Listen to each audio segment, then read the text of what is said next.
In the 1950s, loading a cargo ship could take weeks. Thousands of workers, lots of individual items, endless delays. Then one idea collapsed all that complexity into a box. The shipping container wasn't designed to be revolutionary, it was designed to be practical.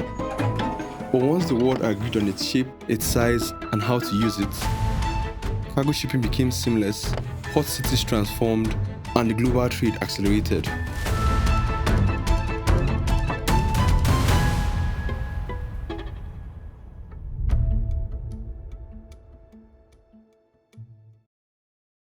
Before shipping containers, moving goods across the world was slow, expensive, and chaotic. Cargo arrived at ports in every imaginable form: wooden crates, barrels, burlap sacks, loose machinery. Each item had to be lifted by hand, checked, and stacked piece by piece.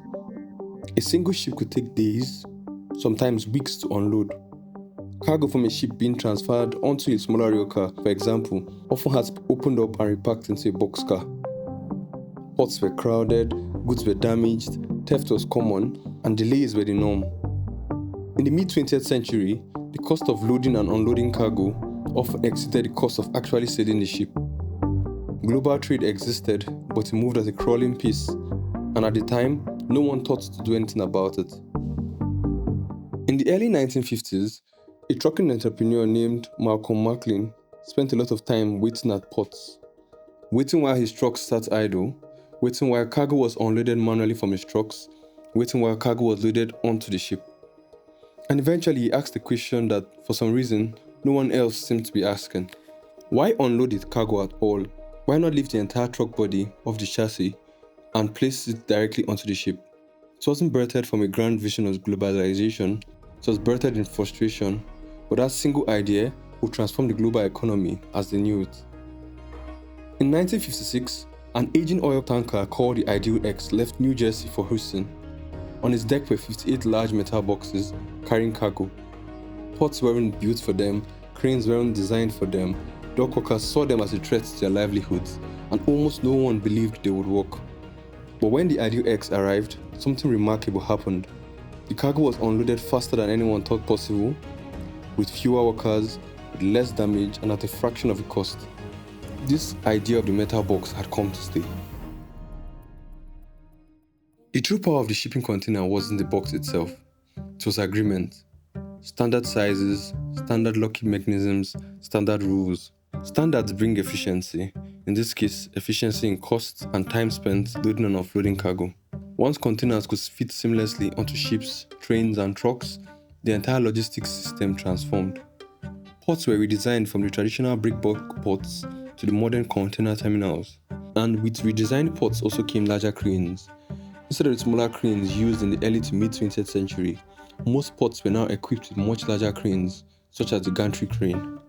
As ships grew larger and carried more containers, the average cost of operating each container steadily fell, making global trade cheaper and boosting profits for carriers. Port turnaround time, the total time a ship spends in a port, dropped from about 2 weeks to as little as 1 to 3 days, depending on the port. With the innovation of shipping containers, traditional dock work disappeared. Dock workers responsible for manually loading and offloading cargo were replaced with more efficient cranes. Old ports that were not redesigned for the new shipping containers saw a decline in vessel traffic, which in turn led to lower revenue, and eventually they became obsolete. On the flip side, ports that were able to adapt quickly experienced a boom in shipping traffic. Ports like Singapore, Rotterdam, and later Shenzhen grew into global giants. The advent of shipping containers also revolutionized manufacturing. Manufacturers, once limited to local supply chains, could now source raw materials from anywhere in the world. Reliable, predictable shipping made lean inventory systems possible. Factories no longer needed massive storage spaces, products became cheaper, and manufacturers could reach a global market. Today, maritime trade has been firmly established as the most common means of global trade. Over 80% of global trade moves by sea, most of which is shipped inside containers. Any disruptions in maritime trade results in huge losses. Take for instance, during the COVID-19 pandemic, disruptions of maritime trade resulted in losses of up to $412 billion. When the container ship Ever Given blocked the Suez Canal in 2021, losses of $6 to $10 billion were incurred every day.